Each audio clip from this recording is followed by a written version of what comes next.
Selamat pagi murid-murid, selamat datang untuk sesi pembelajaran kita pada hari ini. Hari ini kita akan belajar sejarah tahun 4. Kelas kamu kelas apa? 4 Aljozi. Okey, mari kita teruskan. Sebelum tu, kita teruskan. Apa pembelajaran kita pada hari ini? Di mana untuk standard pembelajaran, kita akan belajar mengenai menjelaskan peristiwa pembukaan Melaka. Peristiwa pembukaan Melaka. Dan seterusnya, kita akan menghuraikan kenapa kepentingan sikap taat setia kepada raja dan negara. Dan untuk objektif pembelajaran kita pada hari ini adalah murid dapat menerangkan peristiwa pembukaan Melaka secara bertulis. Murid dapat menyatakan 2 daripada 4 kepentingan sikap taat setia kepada raja dan negara. Mari kita teruskan. Okey, bila kita tengok peristiwa pembukaan Melaka, di sebelah kiri cikgu, kamu ada nampak satu peta kan? Di mana ini menunjukkan perjalanan para mesuara ke Melaka. Di mana pada awalnya dari para mesuara dari Sungai Bertam dia pergi dari Palembang dia pergi ke Temasek, lepas Temasek dia pergi Muar, lepas tu pergi Sening Ujung dan terakhir di Sungai Bertam, di mana para mesuara dan pengikutnya berlayar meninggalkan Sening Ujung dan sampai ke Kuala Sungai Bertam.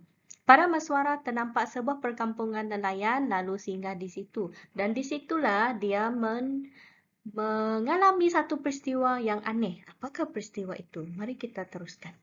Okey, di mana peristiwanya dia melihat seekor kancil putih menenang anjing. Okey, di mana para mesuara menyaksikan anjing pemburuannya ditendang oleh seekor pelanduk putih sehingga jatuh ke dalam sungai. Kamu boleh bayangkan macam mana kancil putih boleh tendang pula anjing yang besar tu kan? Macam mana? Kamu boleh bayangkan?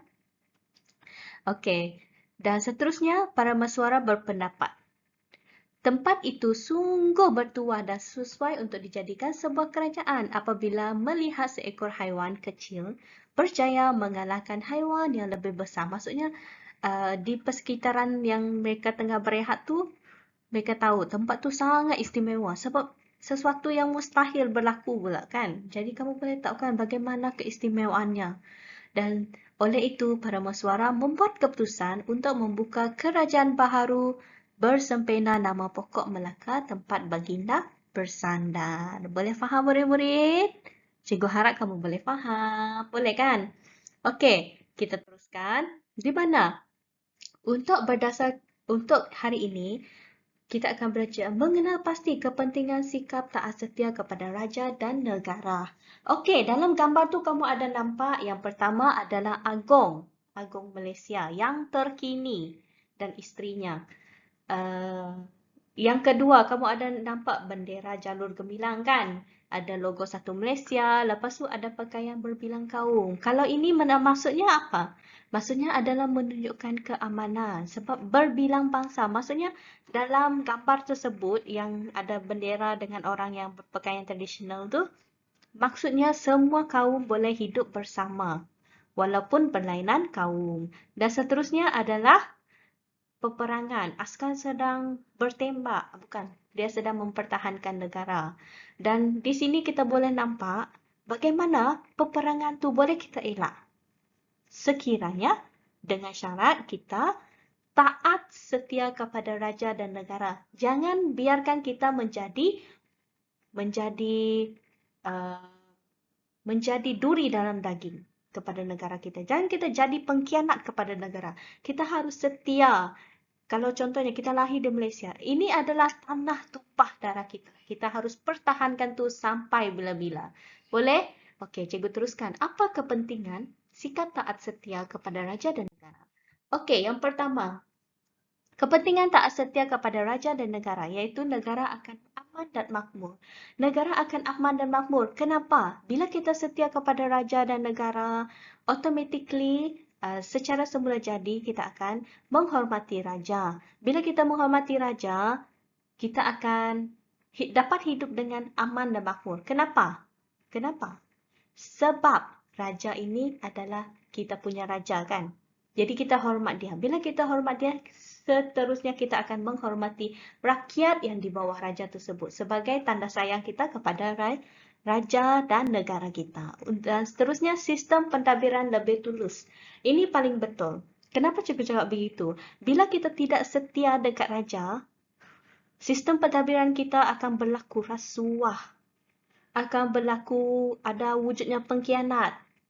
Sampai berpolitik ni bertukar-tukar sana. Itu salah satu pentadbiran yang tidak tulus. Jadi, sebagai rakyat Malaysia, kita perlu taat setia kepada raja dan negara untuk memastikan sistem pentadbiran kita lebih telus. Dan seterusnya, raja merupakan identiti negara Malaysia. Kamu tahu apa akibatnya bila kita tiada raja? Bila kita tiada agong, maksud cikgu. Bila kita tiada agong, negara luar, contohnya yang negara-negara besar, yang berkuasa besar, mereka boleh datang serang kita bila-bila masa. Jadi kamu boleh tahu kepentingan raja tu dalam sebagai identiti negara Malaysia. Bila raja kita tiada, identiti negara kita akan hilang dan orang akan senang masuk. Boleh? Dan seterusnya adalah semestinya untuk mengelakkan peperangan. Bila kita ada raja, bila kita taat setia kepada raja, raja akan mentadbir negara kita dengan baik.